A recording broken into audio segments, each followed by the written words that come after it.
penerus bangsa ini bertanya kepada saya, Bu, kenapa kita digusur?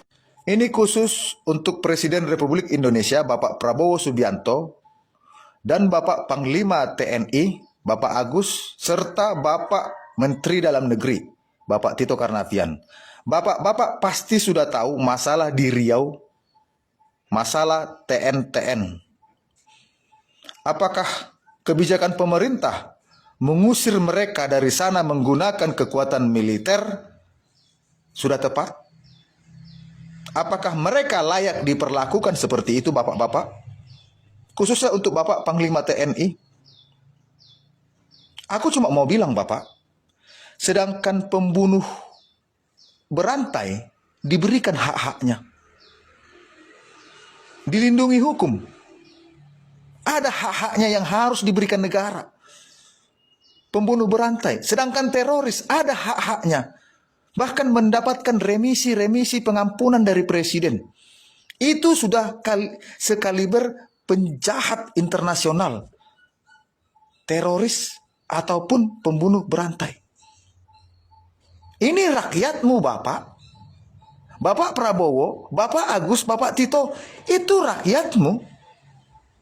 KTP-nya Indonesia, lahirnya di Indonesia, nenek moyangnya, kalau kita tarik ke atas, pasti ada yang terlibat memperjuangkan kemerdekaan Indonesia. Bapak Agus, Panglima TNI, kenapa harus tentara yang turun ke sana? Mereka bukan separatis. Mereka bukan imigran ilegal dari negara lain. Mereka adalah rakyatmu yang tertipu oleh mafia-mafia tanah. Tidak semua mereka penjahat, Bapak. Walaupun ada mungkin pengusaha-pengusaha yang memanfaatkan mereka. Pikirkan, Bapak.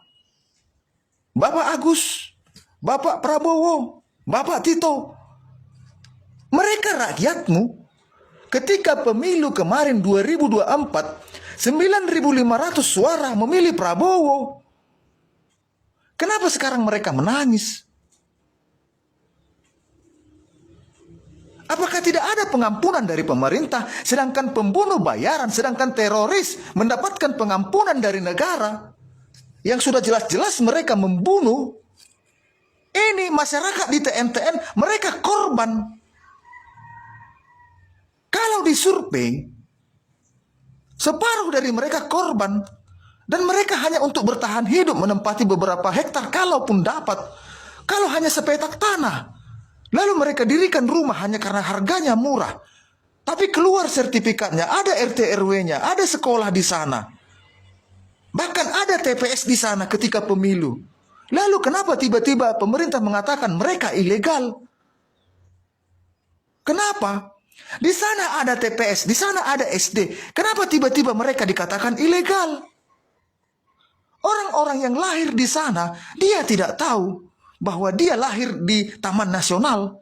Yang dia tahu dia lahir di Indonesia yang sudah dimerdekakan nenek moyangnya. Kenapa harus tentara? Kenapa tidak bernegosiasi? Kenapa tidak mencari solusi? Apakah pemerintah tidak bisa memberikan solusi yang lembut kepada rakyatnya? Apakah harus menggunakan militer? Apakah harus menggunakan kendaraan berat? Kenapa harus gajah? Lebih kita perhatikan daripada rakyat. Mabes TNI itu dulu hutan, Bapak. Bapak Agus, Mabes TNI itu dulu hutan. Istana Presiden sekarang dulu hutan.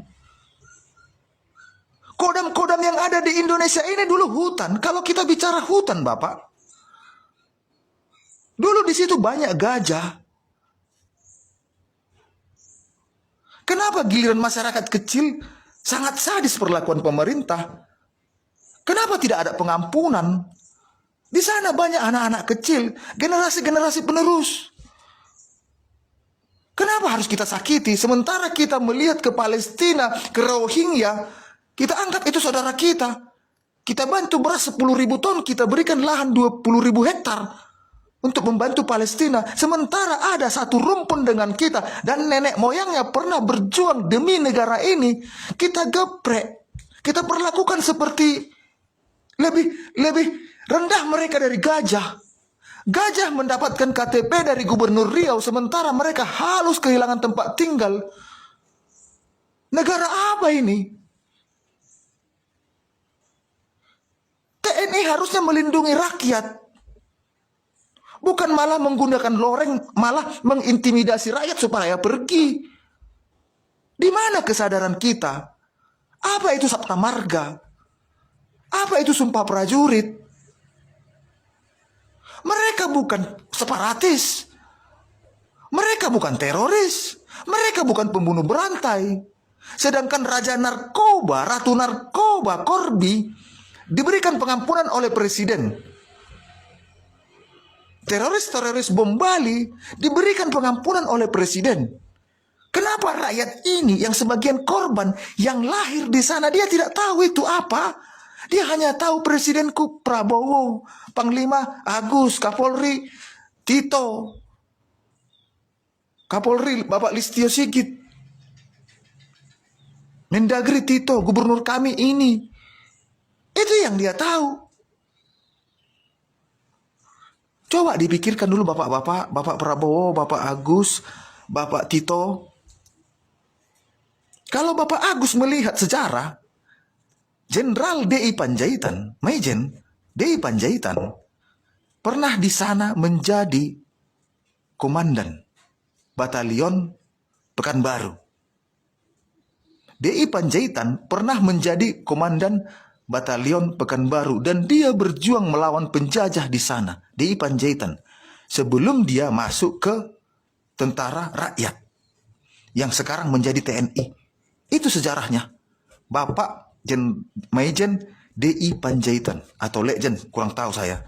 Tapi D.I. Panjaitan yang sekarang dia pahlawan revolusi, korban G30 SPKI. Di sana dia berkarir.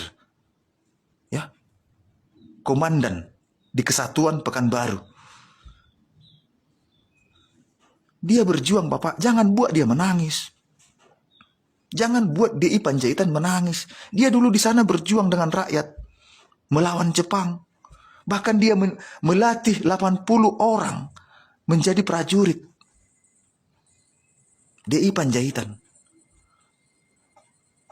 Bapak Panglima, kalaupun di sana anak buahmu, prajuritmu, jangan pakai senjata, jangan pakai panser. Kenapa harus berdiri di sana? Mereka bukan pemberontak. Kenapa harus pakai loreng? Sabta Marga itu apa? Sumpah Prajurit itu apa? Coba dulu Bapak, isinya itu apa? Warga TNI itu tidak mengangkat senjata, Bapak. Mereka hanya mempertahankan apa yang merasa mereka miliki. Semua orang miskin, Pak, rakyat kecil, walaupun hanya sejengkal tanah akan dia pertahankan. Karena itu dia beli dari keringatnya. Kalau pengusaha-pengusaha kakap, gampang saja dia mengembalikannya supaya terlihat baik. Tapi orang-orang yang di sana, yang dia tahu hanya membeli, ini ada sertifikat, ada kepala desa yang memberikan. Dia sudah yakin ini ilegal. Dia tidak punya alat untuk melihat denah Taman Nasional. Dia tidak tahu, yang penting ini tanah, ada yang jual, ku beli. Ini Indonesia, aku punya uang, dilihat sertifikatnya keluar. Kenapa waktu pemilu kemarin itu keluar TPS-TPS-nya? Kenapa KTP keluar? Terima kasih Bapak. Pertimbangkan ini Bapak.